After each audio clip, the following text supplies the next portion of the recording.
আল্লাহর সাথে তোর কানেকশনটা তুই কোনো সময় ইলাবোরেট করতে পারবি না ভাষা দিয়ে, because our language is so limited.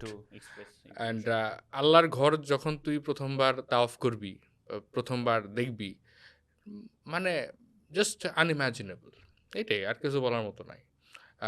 এক একজনের ইমোশনস বা পার্ট অফ লাইফ বা স্টোরি লাইন এক একজনের এক এক রকম, ওই সেন্সে পিপল মানে রিকগনাইজ ডিফারেন্টলি।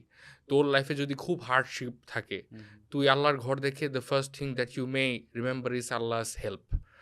আমি যদি আমার লাইফে খুব খারাপ সময় বা খুব ভালো সময় পার করি, আই উইল রিমেম্বার গ্র্যাটিটিউড। আমারে যদি আল্লাহ হঠাৎ মাফ করে দেয় or something, or I feel so much of মানে ফরগিভনেস, তাহলে I will feel the mercy of Allah. So এক একজনের এক এক রকম পয়েন্ট অফ ভিউ থাকে, and it can never be felt unless you go.